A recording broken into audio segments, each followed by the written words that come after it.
ಈಗ 25ಕ್ಕೆ ಹೆಣ್ಮಕ್ಳು ಮದುವೆ ಮಾಡ್ಕೊಳ್ತಿಲ್ಲ. ಏನಂತಾರೆ, ನಮ್ಮ ಹುಡುಗಂಗೆ ಸ್ವಂತ ಮನೆ ಇರ್ಬೇಕು. ಹೇಗ್ರಿ ಸಾಧ್ಯ? ಸ್ವಂತ ಮನೆ 28 ವರ್ಷಕ್ಕೆ ಹುಡುಗ ಸ್ವಂತ ಮನೆ ಸಂಪಾದನೆ ಮಾಡಕ್ಕಾಗತ್ತೆ ಅಂದ್ರೆ, ಒಂದು SSLC ಆಗ್ಬೇಕು ಅಂದ್ರೆ 16 ವರ್ಷ ಕಂಪ್ಲೀಟ್ ಆಗಿರ್ಬೇಕು.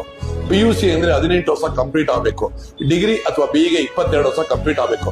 ಡಬಲ್ ಡಿಗ್ರಿ ಅಥವಾ MTech ಮಾಡ್ಬೇಕಂದ್ರೆ 25 ವರ್ಷ ಕಂಪ್ಲೀಟ್ ಆಗಿರ್ಬೇಕು. 25 ವರ್ಷ ಅವ್ನು ಓದ್ಬಿಟ್ಟು ಒಂದ್ ಕೆಲ್ಸಕ್ಕೆ ಹೋದ್ರೆ ಅವ್ನಿಗೆ ₹1,00,000 ಸಂಬಳ ಕೊಡ್ತಾರೆ, 20,000 25,000 ಕೊಡ್ತಾರೆ. ಅವ್ನು 50,000 ಹೋಗೋಷ್ಟೊತ್ತಿಗೆ 30ರಿಂದ 31 ವರ್ಷ ಆಗಿರುತ್ತೆ. ಹೆಂಗ್ ಸಂಪಾದನೆ ಮಾಡ್ತಾನೆ? ಆಸ್ತಿ ಸಂಪಾದನೆ ಮಾಡ್ಬೇಕಾದ್ದು, ಸ್ವಂತ ಮನೆ ಸಂಪಾದನೆ ಮಾಡ್ಬೇಕಾದ್ದು ಹುಡುಗನ ತಂದೆ ತಾಯಿ ಕರ್ತವ್ಯ.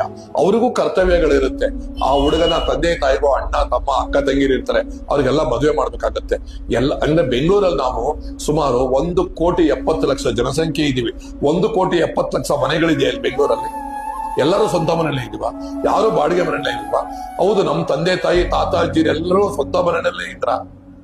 ಯಾಕೆ ಈ ರೀತಿ ಒಂದು ಕಲ್ಪನೆಗೆ ಹೋಗ್ತೀರಾ? ಬಾಳುವ ಯೋಗ್ಯತೆ ನಿಮ್ಮಲ್ಲಿ ಇರ್ಬೇಕು, ಬಾಳಿಸೋ ಯೋಗ್ಯತೆ ಅವನಲ್ಲಿದ್ರೆ ಎಷ್ಟೊತ್ತಿರಿ ಒಂದು ಸ್ವಂತ ಮನೆ ಸಂಪಾದನೆ ಮಾಡೋದು.